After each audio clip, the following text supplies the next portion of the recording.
ധന്യ, ജപ്പാന്റെ റിയോ തത്സുക്കിയുടെ ആദ്യ പ്രവചനം കൊറോണ പറ്റി അത് ഫലിച്ചു.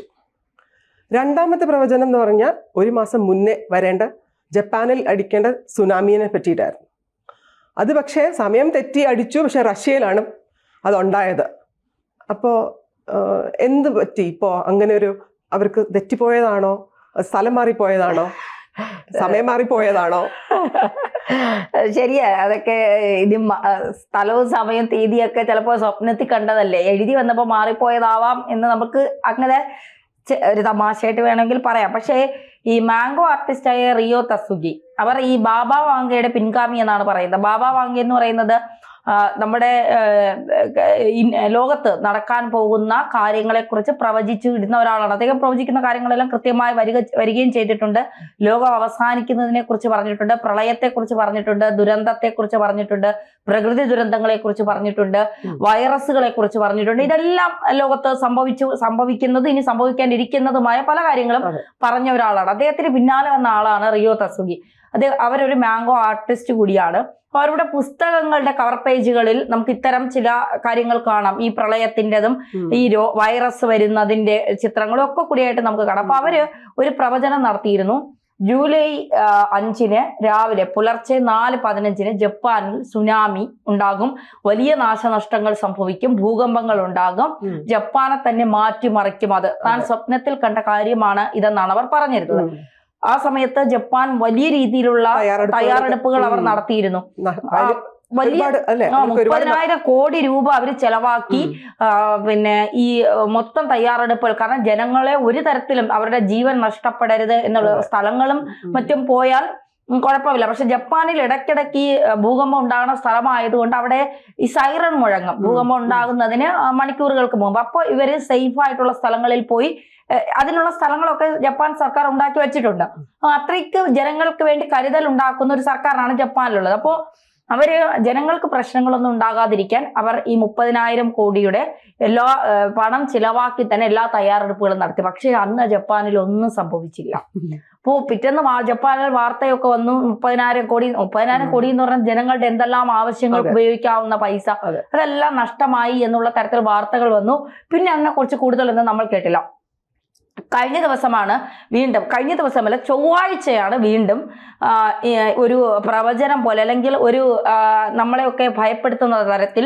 ഇപ്പോൾ ലോകത്ത് എവിടെ സുനാമി ഉണ്ടായാലും നമുക്ക് ഭയമാണ്. ആദ്യം ഇന്തോനേഷ്യയിൽ അടിച്ച സുനാമിയാണ് പിന്നീട് കേരളത്തിലെ വരെ നിരവധി ആളുകളുടെ ജീവൻ കൊണ്ടുപോയത്. അപ്പോൾ എവിടെ സുനാമി ഭൂകമ്പം ഉണ്ടായാലും ഇന്ത്യയിലുള്ളവർക്കും അതൊരു ഭയം തന്നെയാണ്. അപ്പോൾ നമ്മള് ചൊവ്വാഴ്ച കൃത്യമായി പറഞ്ഞു, റഷ്യയിലും ജപ്പാനിലും ഒക്കെ പ്രളയ ഭീതിയുണ്ട്, സുനാമി ഭീതിയുണ്ട്, ഭൂകമ്പത്തിന്റെ ഭീതിയുണ്ട്. അപ്പോൾ ഇത് ഏത് തരത്തിലേക്ക് വരും, എങ്ങനെ വരുമെന്ന് അറിയില്ല എന്നൊക്കെയായിരുന്നു വാർത്തകൾ വന്നത്. പക്ഷേ അത് കൃത്യമായി റഷ്യയിൽ വളരെ വലിയ ഭൂകമ്പം ഉണ്ടായി, വലിയ നാശനഷ്ടങ്ങൾ, അതെ 8.8 വളരെ നാശനഷ്ടങ്ങൾ ഉണ്ടായി എന്നാണ് റഷ്യയിൽ നിന്ന് വരുന്ന റിപ്പോർട്ട്.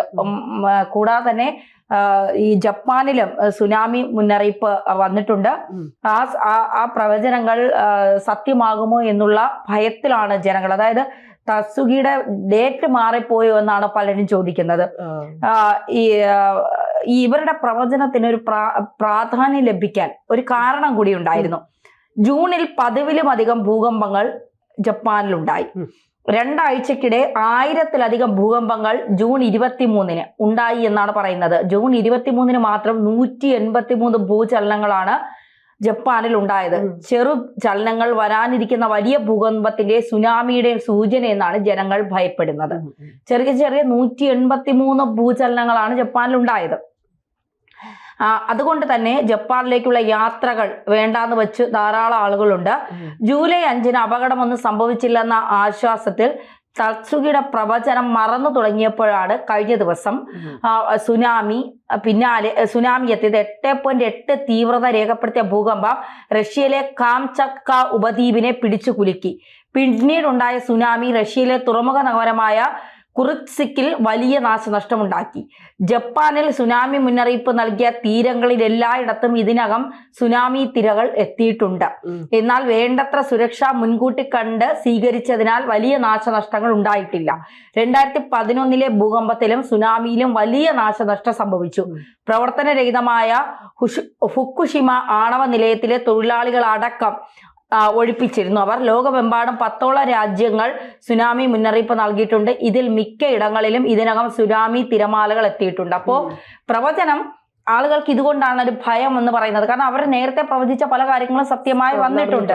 അപ്പൊ ഇതും ഈ പ്രവചനങ്ങൾ എപ്പോഴും ഫലിക്കണമെന്നില്ല. പക്ഷെ അത് ഇപ്പൊ പ്രവചിച്ചത് സത്യമായില്ലെങ്കിലും വരും ദിവസങ്ങളിൽ അത് കൃത്യമായി ഫലിക്കുമെന്നുള്ളതിന്റെ തെളിവാണ് നമ്മളിപ്പോ കണ്ടിട്ടുള്ളത്. അപ്പോൾ ഇനി ഇന്ത്യയിൽ സുനാമി ഉണ്ടാകുമോ, അങ്ങനെ ആരെങ്കിലും പ്രവചിച്ചിട്ടുണ്ടോ എന്നുള്ളതാണ്. അതെ, ഇനി ഒന്നും കൂടി പ്രവചിക്കാൻ അല്ലേ? കാണിപ്പൂരാണോ ഉദ്ദേശിച്ച്? Iyer the great cinema. Iyer the great cinema, ശരിയാ. മുൻകൂട്ടിയുള്ള പ്രവചനങ്ങൾ. കാണിപ്പയ്യൂരിന്റെ പ്രവചനമാണ്. അതല്ല ഞാൻ ഉദ്ദേശിച്ചത്. ഇതാണ് അല്ല, കാണിപ്പയ്യൂരിന്റെ പ്രവചനം ചേച്ചി കണ്ടിട്ടില്ലായിരുന്നോ? ഈ വർഷം നമുക്ക് നല്ല 2021 എന്താ എല്ലാവർക്കും ശാന്തി, സമാധാനവും, ജോലിയിൽ ഉന്നതിയും അതും ഇതുമൊക്കെ ഉണ്ടാവും എന്ന് പറഞ്ഞ് ഒരാഴ്ച കഴിഞ്ഞപ്പോ ഇവിടെ പ്രളയം, ഒരു മനുഷ്യന് ജോലിക്ക് പോകാൻ പറ്റില്ല. പിന്നെ അത് കഴിഞ്ഞ് കൊറോണ, ലോക്ക്ഡൌണ്, പ്രശ്നങ്ങൾ എല്ലാം കൂടെ ആയപ്പോ മനുഷ്യൻ 2021 ദുരന്ത വർഷമായി മാറിയ ഒരു സ്ഥിതി ഉണ്ടായി. അപ്പോ ഈ സാധാരണ പ്രവചനങ്ങളൊന്നും നമ്മളങ്ങനെ വലിയ, ചേച്ചി അങ്ങനെ കാര്യമാക്കാറുണ്ടോ പ്രവചനങ്ങളൊക്കെ? ഞാൻ അങ്ങനെ ശ്രദ്ധിക്കാറില്ല. വരുന്നിടത്ത് വെച്ച് കാണാന്നല്ലാതെ നമ്മളിപ്പോ എങ്ങനെയാണ്. എനിക്ക് ആദ്യമൊക്കെ ഭയങ്കര വിശ്വാസമായിരുന്നു. അത് പക്ഷെ ഒരു കാര്യമുണ്ട് തന്നെ. ഇതിപ്പം ജപ്പാൻ അങ്ങനത്തെ സ്ഥലങ്ങൾ എന്ന് പറഞ്ഞു കഴിഞ്ഞാൽ ഒരു earthquake prone ഏരിയാസ് ആണ്. അതുകൊണ്ട് അവർ അതിനനുസരിച്ചിട്ടുള്ള തയ്യാറെടുപ്പുകൾ ചെയ്യും. ഇപ്പൊ ഉണ്ടാക്കുന്ന കൺസ്ട്രക്ഷൻസ് വരയ്ക്കും, വീടായാലും ശരി, അങ്ങനത്തെ സംഗതികൾ കൊണ്ട് ഉണ്ടാക്കിയതായിരിക്കാം. അത് എന്താ പറഞ്ഞ വിത്ത്സ്റ്റാൻഡ് ചെയ്യാൻ വേണ്ടിയിട്ടുള്ളതാണ്. പക്ഷെ നമ്മുടെ ഇന്ത്യയിൽ അത്രത്തോളം പ്രശ്നങ്ങളില്ല. അഥവാ ഉണ്ടെങ്കിൽ തന്നെ ഇപ്പൊ നമ്മൾ ഡൽഹിയിലൂടെ ഇവിടെയൊക്കെ കണ്ടില്ലേ, ഇത്രയും റിച്ച് സ്കെയിൽ വരാറില്ല.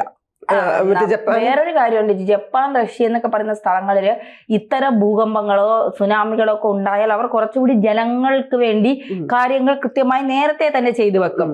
ഇപ്പോ ഇസ്രായേലിലൊക്കെ പിന്നെ യുദ്ധമുണ്ടാകുമ്പോൾ ബങ്കറുകളിലേക്ക് പോകാൻ ആളുകൾക്ക് സൗകര്യമുണ്ടാക്കി. ഇപ്പൊ ഇന്ത്യയിലും അത്തരത്തിൽ ചില സ്ഥലങ്ങളിലൊക്കെ നമ്മൾ പഹൽഗാം ഭീകരാക്രമണത്തിന് ശേഷം കണ്ടായിരുന്നു, അത്തരത്തിൽ ചില ബങ്കറുകൾ ഉണ്ടാക്കി. പക്ഷേ നമ്മുടെ വയനാടും കാസർഗോഡും ഒക്കെയാണ് എപ്പോഴും ഈ പ്രളയം പിടിച്ചു കുലുക്കുന്ന ജില്ലകളാണ് ഈ വയനാട്, കാസർഗോഡ് എന്നൊക്കെ പറയുന്നത്. അവിടെയൊക്കെ ഇപ്പോഴും ഇന്നലെയാണ് പിന്നെ മുണ്ടക്കൈ ചൂരൽമല ദുരന്തത്തിന് 1 വർഷം തികഞ്ഞത്. ഈ 1 വർഷമായിട്ടും അവർക്ക് എന്ത് തിരിച്ചു കിട്ടിയെന്ന് ചോദിച്ചാൽ ഉറ്റവരൊക്കെ പോയി. മക്കള് പോയവരുണ്ട്, അച്ഛനമ്മമാർ പോയവരുണ്ട്. ഫണ്ട്സ് പോലും അവർക്ക് എത്തിയിട്ടില്ല എന്നുള്ളതാണ്. അതുപോലും കൊടുക്കാൻ മുക്കിയവരാണ് ഇവിടെ ഉള്ള രാഷ്ട്രീയ നേതാക്കൾ. ഇപ്പോഴും വീടിന്റെ മാതൃക വന്നിട്ടേ ഉള്ളൂ. 1 വർഷമായി വീടിന്റെ മാതൃക. ഇപ്പോ ഇന്ത്യയിലെ മുഴുവൻ ആളുകൾ ഒത്തുചേർന്നാൽ നമുക്ക് പൈസ ഉണ്ടാക്കാൻ, ഇപ്പൊ ഒരു രോഗം ഉണ്ടായവരെ സഹായിക്കണമെന്ന് പറഞ്ഞാൽ നിമിഷ നേരം കൊണ്ട് അവരുടെ അക്കൗണ്ടുകളിലേക്ക് പൈസ എത്തും. അതെ, കാരണം നമ്മൾ എല്ലാവരും ഒരുമിച്ച് നിൽക്കുന്നവരാണ്.